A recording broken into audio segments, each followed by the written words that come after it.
Daddy का सबक। आपका मकान संपत्ति नहीं है।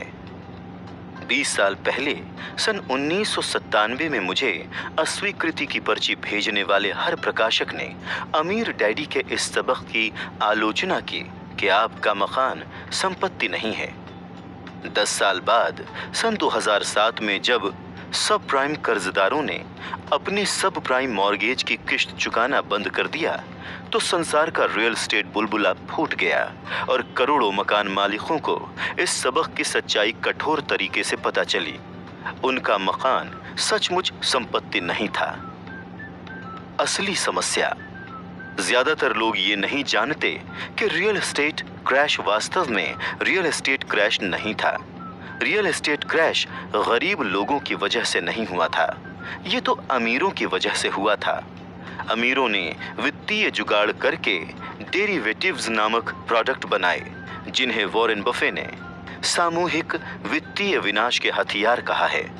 जब सामूहिक विनाश के इन वित्तीय हथियारों में विस्फोट हुआ तो रियल एस्टेट मार्केट क्रैश हो गया और दोष गरीब सब प्राइम कर्ज लेने वालों पर मढ़ा गया।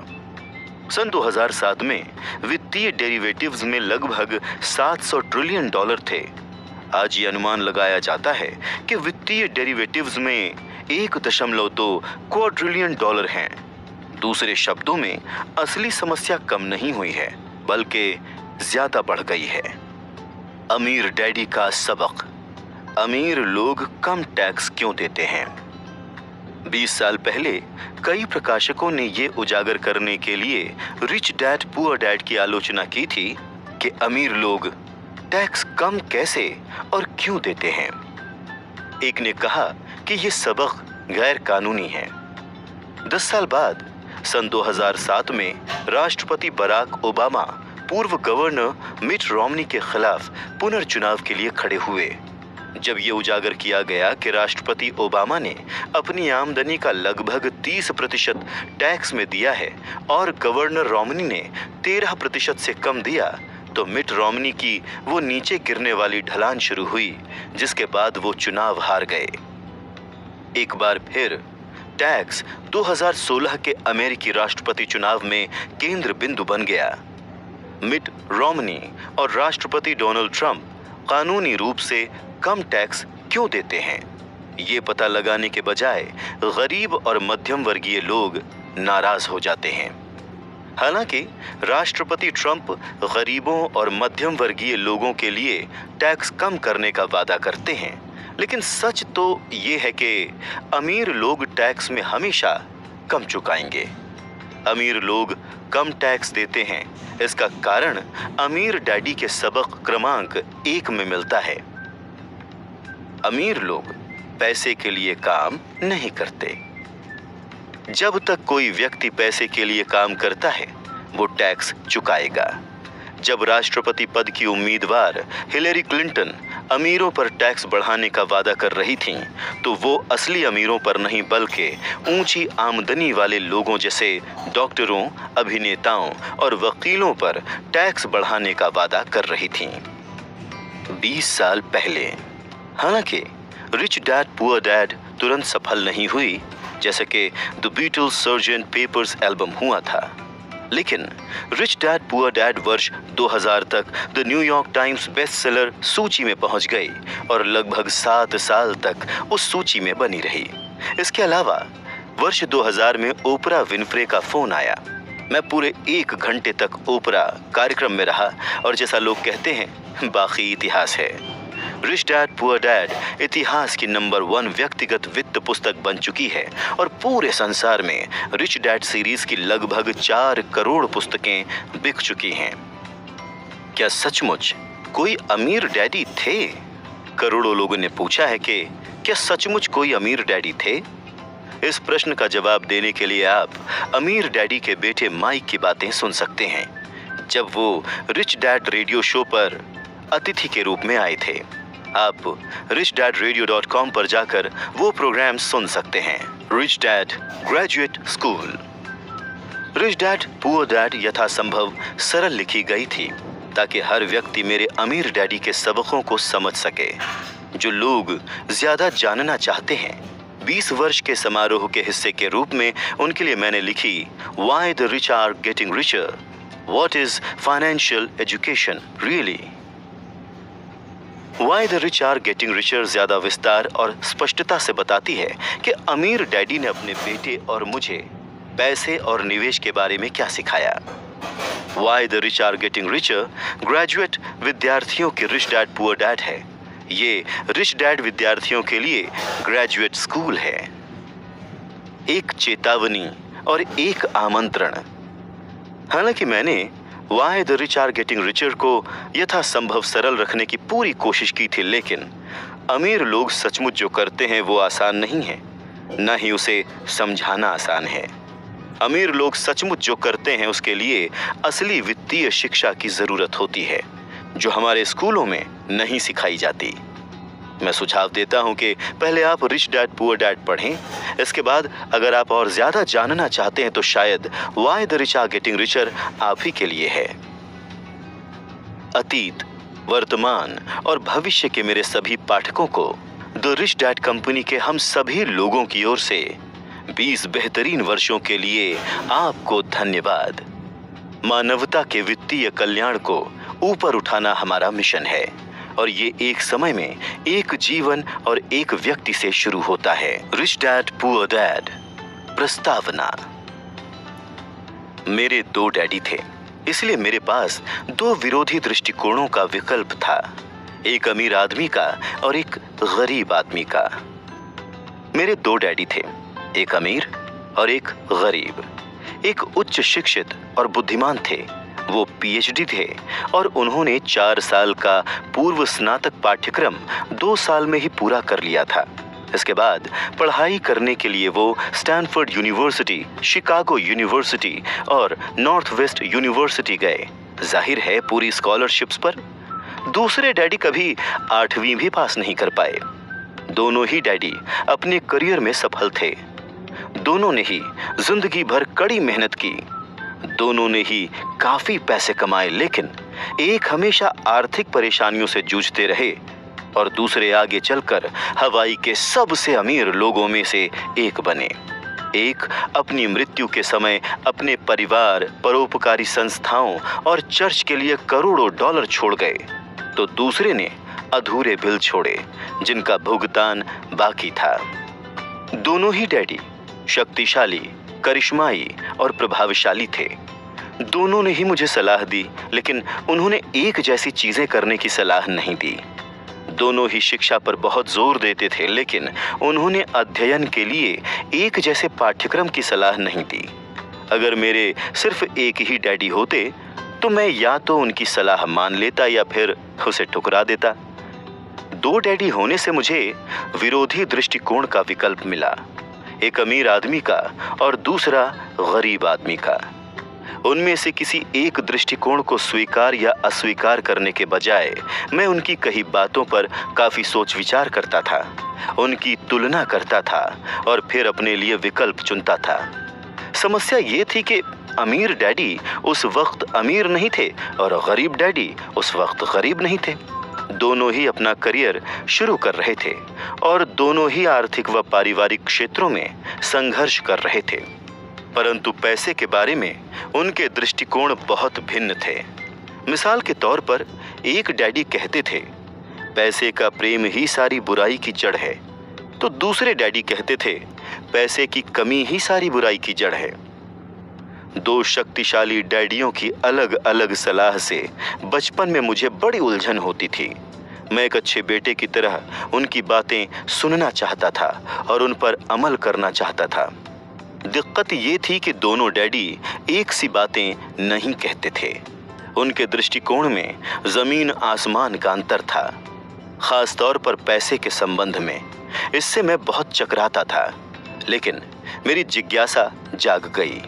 मैं काफी समय तक सोचता रहता था कि उनमें से किसने क्या कहा और क्यों कहा।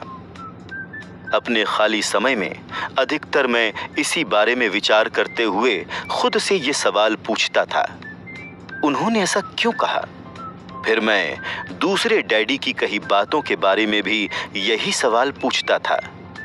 इसके बजाय तो ये कहना ज्यादा सरल होता, हाँ उनकी बात बिल्कुल सही है, मैं इससे सहमत हूं।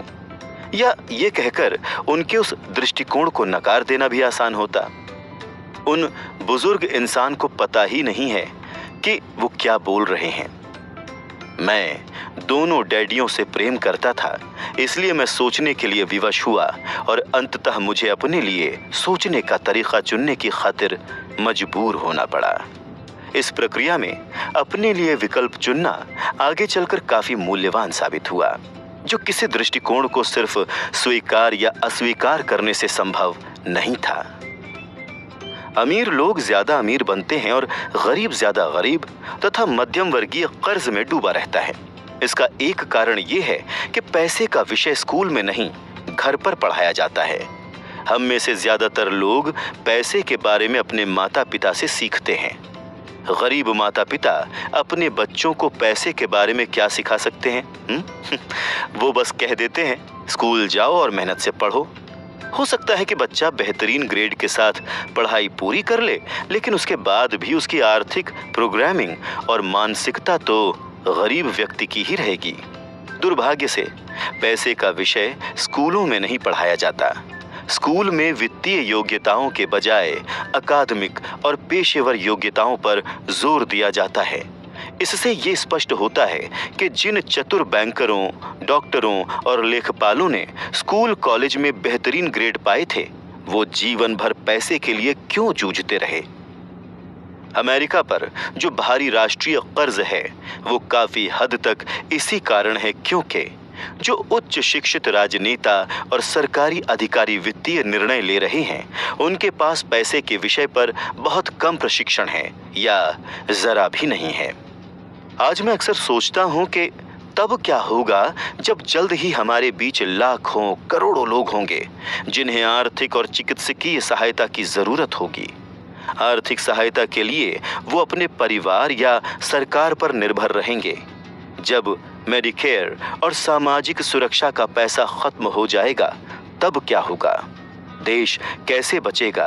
अगर पैसे के बारे में बच्चों को सिखाने का काम माता पिताओं के भरोसे छोड़ दिया जाएगा, जिनमें से अधिकतर या तो पहले से ही गरीब हैं या फिर गरीब होने वाले हैं। चूंकि मेरे पास दो प्रभावशाली डैडी थे, इसलिए मैंने दोनों से ही सीखा। मुझे हर डैडी की सलाह के बारे में सोचना पड़ता था और ऐसा करके मैंने इस बारे में बहुत मूल्यवान ज्ञान हासिल किया कि किसी इंसान के विचार उसके जीवन पर कितना ज्यादा असर डाल सकते हैं। मिसाल के तौर पर एक डैडी में ये कहने की आदत थी, मैं इसे नहीं खरीद सकता, तो दूसरे डैडी ने इन शब्दों को प्रतिबंधित कर दिया था। वो जोर देते थे कि मैं इसी बात को इस तरह से पूछूं, मैं इसे कैसे खरीद सकता हूं। एक वाक्य कथन है और दूसरा प्रश्न है। एक में बात खत्म हो जाती है और दूसरे में आप सोचने के लिए मजबूर होते हैं। मेरे जल्द ही अमीर बनने वाले डैडी समझाते थे कि मैं इसे नहीं खरीद सकता कहने से आपका दिमाग किस तरह काम करना छोड़ देता है। वहीं दूसरी ओर, मैं इसे कैसे खरीद सकता हूं, ये सवाल पूछने से आपका दिमाग सक्रिय हो जाता है।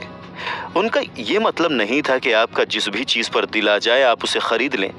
उन्हें अपने दिमाग की कसरत कराने का जुनून था, जिसे वो संसार का सबसे शक्तिशाली कंप्यूटर मानते थे।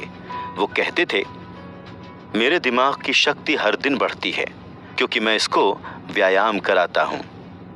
ये जितना ज्यादा शक्तिशाली बनता है, मैं उतने ही ज्यादा पैसे बनाता हूं। वो मानते थे कि स्वचालित ढंग से मैं इसे नहीं खरीद सकता, ये कहना मानसिक आलस्य की निशानी है।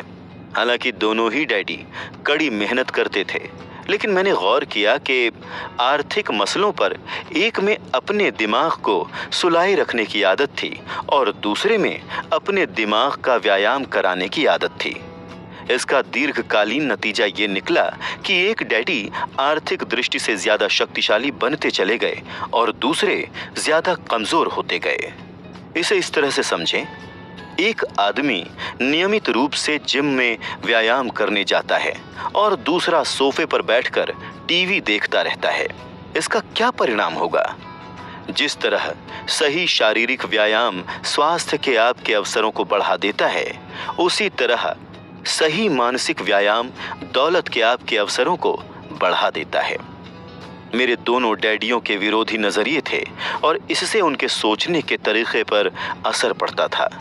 एक डैडी सोचते थे कि अमीरों को ज्यादा टैक्स देना चाहिए ताकि गरीबों को फायदा मिल सके, तो दूसरे डैडी कहते थे टैक्स उत्पादन करने वाले लोगों को सजा देता है और उत्पादन ना करने वालों को पुरस्कार देता है। एक डैडी सलाह देते थे मेहनत से पढ़ो ताकि तुम्हें किसी अच्छी कंपनी में नौकरी मिल जाए।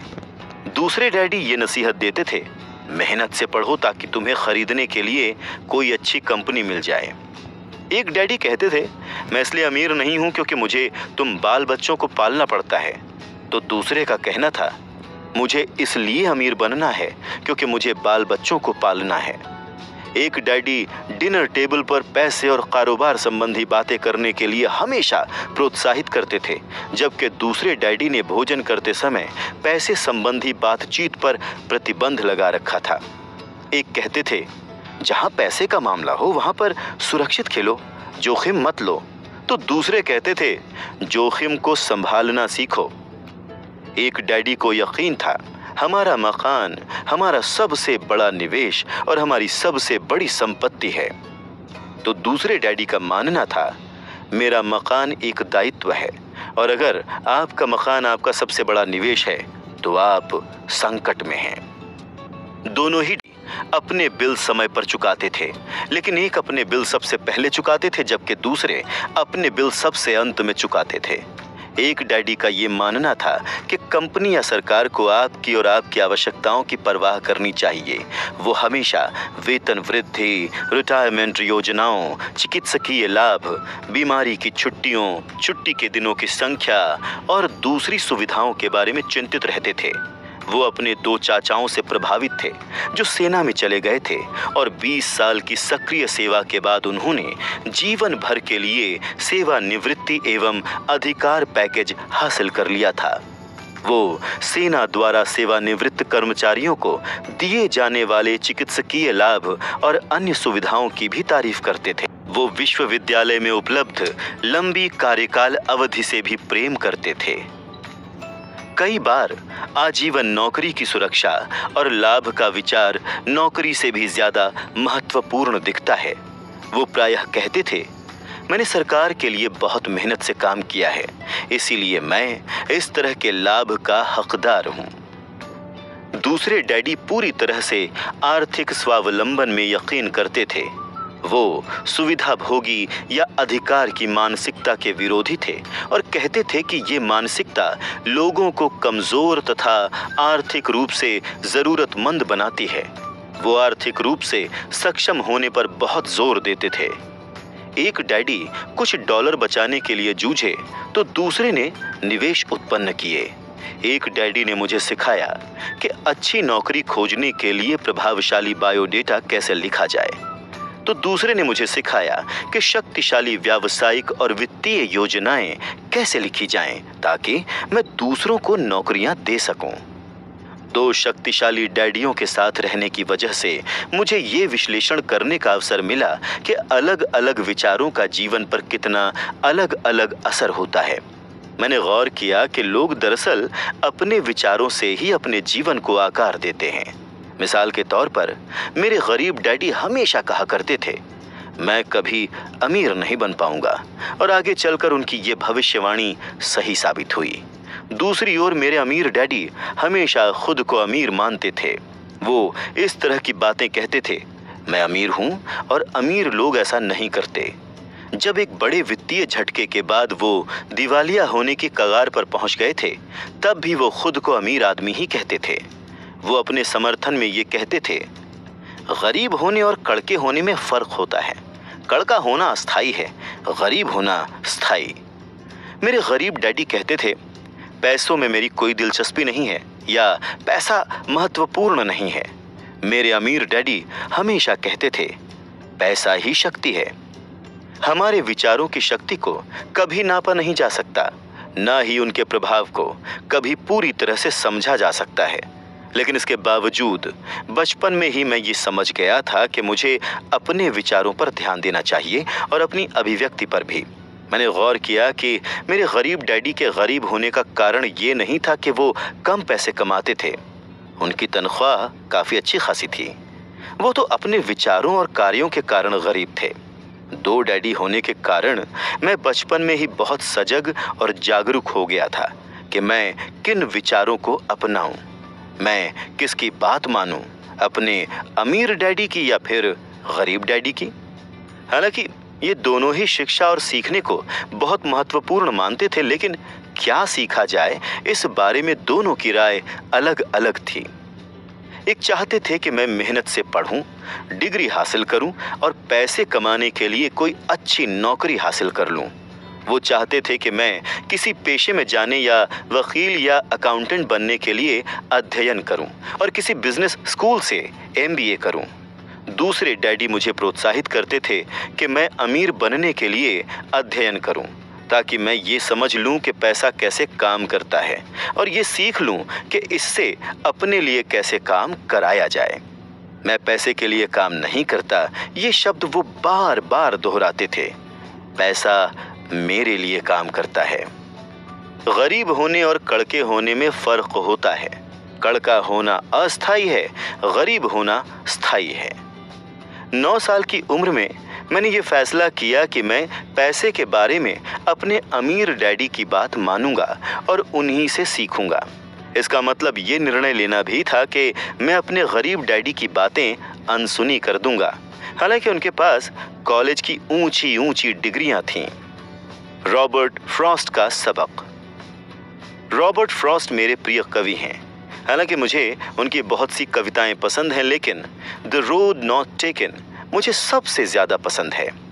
मैं इसके सबक का इस्तेमाल लगभग हर दिन करता हूँ। द रोड नॉट टेकन, वो राह एक को ही चुनना था और यात्री के तौर पर मैं काफ़ी देर तक खड़ा रहा और मैंने एक को देखा जितनी दूर तक मैं देख सकता था इसके झुरमुटों में मुड़ने से पहले। फिर मैंने दूसरी राह चुनी जो उतनी ही अच्छी थी और संभवतः इसका दावा बेहतर था, क्योंकि यहाँ घास ज्यादा थी और राहगीर कम गुजरे थे और उस सुबह दोनों ही राहें एक जैसी पत्तियों से ढकी थीं, जिन पर किसी ने चलकर निशान नहीं बनाए थे। ओह, मैंने पहली राह को किसी दूसरे दिन के लिए छोड़ दिया, लेकिन ये जानते हुए कि रास्ता किस तरह आगे रास्ता खोलता जाता है। मुझे यकीन नहीं था कि मैं वहां कभी लौट पाऊंगा। मैं आह भरकर ये कहूंगा, आज से युगों युगों के बाद। एक जंगल में 2 राहें अलग अलग जा रही थीं और मैंने उस राह को चुना जिस पर कम लोग यात्रा करते हैं और इसी से सारा फर्क पड़ा। इतने बरसों में मैंने अक्सर रॉबर्ट फ्रॉस्ट की कविता के बारे में विचार किया है। पैसे के बारे में मेरे उच्च शिक्षित डैडी की सलाह और नजरिए को न मानने का निर्णय दुखद था, लेकिन ये एक ऐसा निर्णय था जिसने मेरी जिंदगी की दिशा तय कर दी। एक बार जब मैंने ये फैसला कर लिया कि किसकी बात मानूंगा, तो धन के बारे में मेरी शिक्षा शुरू हो गई। मेरे अमीर डैडी ने मुझे 30 साल तक सिखाया, जब तक कि मैं 39 साल का नहीं हो गया। इसके बाद उन्होंने सिखाना छोड़ दिया, क्योंकि तब उन्हें एहसास हो गया कि मैं वो सब कुछ जान गया था और पूरी तरह से समझ गया था जो वो अक्सर मेरी मोटी खोपड़ी में घुसाने की कोशिश करते थे। पैसा शक्ति का एक रूप है, लेकिन वित्तीय शिक्षा इससे भी ज्यादा शक्तिशाली है। पैसा आता जाता रहता है, लेकिन अगर आप जानते हैं कि पैसा कैसे काम करता है, तो आप इस पर काबू कर सकते हैं और दौलत बनाना शुरू कर सकते हैं। सिर्फ सकारात्मक सोच से ही काम नहीं बनता है। इसका कारण ये है कि अधिकतर लोग स्कूल कॉलेज तो गए थे, लेकिन उन्होंने कभी ये नहीं सीखा कि पैसा काम कैसे करता है। इसीलिए वो पैसे के लिए काम करने में अपनी पूरी जिंदगी बिता देते हैं। जब मेरी शिक्षा शुरू हुई थी, उस वक्त मैं केवल 9 साल का था। इसीलिए मेरे अमीर डैडी ने मुझे जो सबक सिखाए वो सरल थे। बाकी बातें जो भी हों, उनके सिर्फ 6 मुख्य सबक थे जिन्हें उन्होंने 30 साल तक दोहराया। ये पुस्तक उन्हीं 6 सबकों के बारे में है जिन्हें उतनी ही सरलता से बताया गया है जितनी सरलता से अमीर डैडी ने मुझे उन्हें सिखाया था। ध्यान रहे, सबक का मतलब जवाब नहीं है, इसका अर्थ तो मार्गदर्शक है। ऐसा मार्गदर्शक जो अधिक दौलतमंद बनने में आपकी और आपके बच्चों की मदद करेगा, चाहे इस लगातार परिवर्तनशील और अनिश्चित संसार में कुछ भी होता रहे।